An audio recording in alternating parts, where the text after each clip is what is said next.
Hi friends, welcome back to Manjula's lifestyle vlogs. ಇವತ್ತಿನ recipe ಹೀರೆಕಾಯಿ chutney. Friends, ಯಾರಿಗೆಲ್ಲ ಗೊತ್ತು ಹೀರೆಕಾಯಿ ಚಟ್ನಿ ಬಗ್ಗೆ ಗೊತ್ತಿರೋರೆಲ್ಲ ನನಗೆ ಕಮೆಂಟಲ್ಲಿ ಹೇಳಿ, ನನಗೂ ಖುಷಿ ಆಗುತ್ತೆ. ಯಾರಿಗೆಲ್ಲ ಗೊತ್ತಿಲ್ಲ ಅವರು ಈ ವಿಡಿಯೋನ ನೋಡಿ ಒಮ್ಮೆ ಟ್ರೈ ಮಾಡಿ, ಆಯಿತಾ. ಹೀರೆಕಾಯಿ ಚಟ್ನಿ ಅಂತೂ ತುಂಬ ಚೆನ್ನಾಗಿರುತ್ತೆ ಫ್ರೆಂಡ್ಸ್. ನಾವು ತರಕಾರಿಯಲ್ಲೂ ಅಂದರೆ ಹೀರೆಕಾಯಲ್ಲೂ ಚಟ್ನಿ ಮಾಡಬಹುದು ಅನ್ನೋದು ಎಷ್ಟೋ ಜನಕ್ಕೆ ಗೊತ್ತೇ ಇರಲ್ಲ.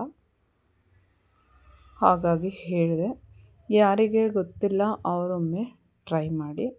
ಟ್ರೈ ಮಾಡಲೇಬೇಕಾಗಿರೋಂಥ ರೆಸಿಪಿ, ಅಷ್ಟು ಚೆನ್ನಾಗಿರುತ್ತೆ. ನಾವು ಯೂಶ್ವಲಿ ಏನೆಲ್ಲ ಚಟ್ನಿ ಮಾಡ್ತೀವಿ, ಕಾಯಿ ಚಟ್ನಿ, ಬೆಳ್ಳುಳ್ಳಿ ಚಟ್ನಿ, ಈರುಳ್ಳಿ ಚಟ್ನಿ, ಟೊಮ್ಯಾಟೊ ಚಟ್ನಿ, ಕಡಲೆ ಬೀಜದ ಚಟ್ನಿ, ಕಡಲೆ ಪಪ್ಪಿನ ಚಟ್ನಿ, ಈ ಥರ ತುಂಬ ವೆರೈಟೀಸ್ ಆಫ್ ಚಟ್ನಿ ಮಾಡ್ತೀವಿ. ಬಟ್ ಹೀರೆಕಾಯಿ ಚಟ್ನಿನೂ ಇದೊಂಥರ ಡಿಫ್ರೆಂಟ್ ಟೇಸ್ಟ್ ಇರುತ್ತೆ. ಒಮ್ಮೆ ಟ್ರೈ ಮಾಡಿ. ಬನ್ನಿ ಈಗ ಇದು ಹೇಗೆ ಮಾಡೋದು ಅಂತ ನೋಡ್ಕೊಂಡು ಬರೋಣ.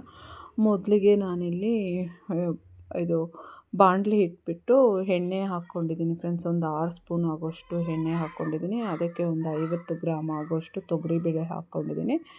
ಮತ್ತು ಸ್ವಲ್ಪ ಕರಿಬೇವಿನ ಸೊಪ್ಪು ಹಾಕ್ಕೊಂಡಿದ್ದೀನಿ. ಇಲ್ಲಿ ಖಾರಕ್ಕೆ ತಕ್ಕಂಗೆ ನಾವು ಹಸಿಮೆಣ್ಸಿನ್ಕಾಯಿ ಸಹ ಹಾಕ್ಕೊಳ್ಳೋದು. ಇದು ಚೆನ್ನಾಗಿ ಫ್ರೈ ಆಗಬೇಕು ಫ್ರೆಂಡ್ಸ್. ಅಂದರೆ ತೊಗರಿಬೇಳೆ ಏನಿದೆ ಅದು ಲೈಕ್ ಬಿಸ್ಕೆಟ್ ಬ್ರೌನ್ ಬರೋವರೆಗೂ ನಾವು ಇದನ್ನು ಸ್ಲೋ ಫ್ಲೇಮಲ್ಲೇ ಫ್ರೈ ಮಾಡ್ಕೋಬೇಕು.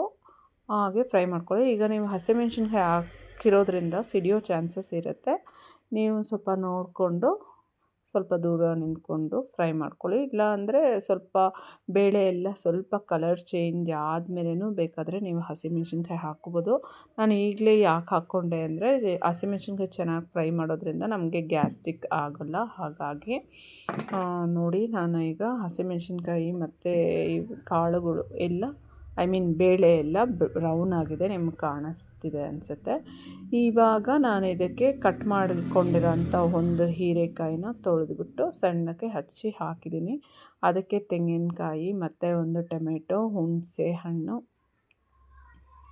ಒಂದು ಸ್ವಲ್ಪ ಮತ್ತು ಒಂದು ಟೊಮೆಟೊ ಇಷ್ಟನ್ನು ಹಾಕ್ಕೊಂಡಿದ್ದೀನಿ. ಇದನ್ನೆಲ್ಲ ಚೆನ್ನಾಗಿ ನಾವು ಇದರಲ್ಲೇ ಹುರ್ಕೋಬೇಕು ಫ್ರೆಂಡ್ಸ್. ಎಲ್ಲಿವರೆಗೂ ಅಂದರೆ ಈ ಟೊಮೆಟೊ ಚೆನ್ನಾಗಿ ಸ್ಮ್ಯಾಶ್ ಆಗಬೇಕು ಮತ್ತು ಈ ಹೀರೆಕಾಯಿ ಏನಿದೆ ನೋಡಿ ಅದೆಲ್ಲ ಚೆನ್ನಾಗಿ ಎಣ್ಣೆಲೇ ಫ್ರೈ ಆಗಬೇಕು. ಈಗ ಒಂದು 1/2 ಅಥವಾ 3/4 ಸ್ಪೂನು ಜೀರಿಗೆ ಸಹ ನಾನು ಹಾಕ್ಕೊಂಡಿದ್ದೀನಿ. ಇದನ್ನೆಲ್ಲ ಚೆನ್ನಾಗಿ ಹಾಕ್ಕೊಂಡು ನಾವು ಫ್ರೈ ಮಾಡಬೇಕಾಗತ್ತೆ. ಇದು ನೋಡಿ, ನಾನು ಆವಾಗಲೇ ನಿಮ್ಗೆ ಹಾಕಿದಾಗ ಗ್ರೀನ್ ಕಲರ್ ಇರುತ್ತಲ್ವ ಹೀರೆಕಾಯಿ ಎಲ್ಲ. ಇವಾಗ ನೋಡಿ ಟೊಮೆಟೊ ಮತ್ತು ಹೀರೆಕಾಯಿ ಮತ್ತು ಬೇಳೆ ಎಲ್ಲ ಚೆನ್ನಾಗಿ ಫ್ರೈ ಆಗಿದೆ. ಇವಾಗ ನಾವು ಸ್ಟವ್ ಆಫ್ ಮಾಡಿಬಿಡೋಣ. ಆಯಿತು. ಇದು ಇವಾಗ ಅದೇ ಬಿಸಿ ಇರುತ್ತಲ್ಲ ಫ್ರೆಂಡ್ಸ್, ಅದಕ್ಕೇ ಈಗ ಒಂದು 1/2 ಇಂಚ್ ಆಗೋಷ್ಟು ನಾನು ಶುಂಠಿ ಹಾಕ್ಕೊಳ್ತಾ ಇದ್ದೀನಿ. ಮತ್ತು ರುಚಿಗೆ ತಕ್ಕಷ್ಟು ಉಪ್ಪು ಸಹ ನಾನು ಇದಕ್ಕೆ ಹಾಕ್ಕೊಳ್ತಾ ಇದ್ದೀನಿ. ಮತ್ತು ಹಿಂಗು ಫ್ರೆಂಡ್ಸ್, ಯಾರಿಗೆಲ್ಲ ಹಿಂಗಿನ ಟೇಸ್ಟ್ ಇಷ್ಟ ಆಗುತ್ತೆ ಅವರು ಹಿಂಗೆ ಹಾಕ್ಕೊಳ್ಳಿ. ಯಾರಿಗೆ ಇಂಟ್ರೆಸ್ಟ್ ಇಲ್ಲ ಅಂದರೆ ಇಷ್ಟ ಇಲ್ಲ ಅವರು ಸ್ಕಿಪ್ ಮಾಡ್ಕೊಳ್ಳಿ. ಈಗ ನೋಡಿ, ನಾನು ಸ್ವಲ್ಪ ಒಂದು ಪಿಂಚ್ ಆಗೋಷ್ಟು ಹಿಂಗೆ ಸಹ ಸೇರಿಸ್ಕೊಂಡೆ. ಇವಾಗ ಇದಕ್ಕೆ ನಾವು ಕೊತ್ತಂಬರಿ ಸೊಪ್ಪನ್ನು ಹಾಕ್ಕೊಳ್ಳೋಣ. ಹಾಕ್ಕೊಂಡು ಅದೇ ಬಿಸಿ ಇರುತ್ತಲ್ವ ಫ್ರೆಂಡ್ಸ್, ಅದಕ್ಕೆ ಸ್ವಲ್ಪ ಚೆನ್ನಾಗಿ ಮಿಕ್ಸ್ ಮಾಡಿಕೊಂಡ್ರೆ ಆ ಬಿಸಿಗೆ ಇದೆಲ್ಲ ಚೆನ್ನಾಗಿ ಫ್ರೈ ಆಗುತ್ತೆ. ಮತ್ತು ಇದಕ್ಕೆ ಇವಾಗ ಒಂದು ಸ್ವಲ್ಪ ಬೆಲ್ಲ ನೋಡಿ, ನಾನು ಇಲ್ಲಿ ತೊಗೊಂಡಿದ್ದೀನಿ ಅಷ್ಟು ಬೆಲ್ಲನ ಹಾಕ್ಕೊಂಡು ಇವಾಗ ಅದು ಚೆನ್ನಾಗಿ ಹಾರಕ್ಕೆ ಬಿಟ್ಟು ಆಮೇಲೆ ಮಿಕ್ಸಿ ಮಾಡ್ಕೊಳ್ಳಿ. ನೋಡಿ ಫ್ರೆಂಡ್ಸ್, ಈ ಥರ ಮಿಕ್ಸಿ ಮಾಡ್ಕೋಬೇಕು. ಸ್ವಲ್ಪ ತರಿಯಾಗಿ ರುಬ್ಕೊಳ್ಳಿ, ಆವಾಗಲೇ ಚೆನ್ನಾಗಿರುತ್ತೆ. ಇವಾಗ ನಾನು ನಿಮಗೆ ಚಟ್ನಿನ ದೋಸೆ ಜೊತೆಗೆ ಸರ್ವ್ ಮಾಡಿ ತೋರಿಸ್ತಾ ಇದ್ದೀನಿ. ಇಷ್ಟೇ ಫ್ರೆಂಡ್ಸ್, ಈಸಿಯಾಗಿ ನೀವು ಮಾಡ್ಕೋಬೋದು. ಇದೊಂದು ಡಿಫ್ರೆಂಟ್ ಟೇಸ್ಟ್ ಆಗಿರುತ್ತೆ. ಒಮ್ಮೆ ಟ್ರೈ ಮಾಡಿ.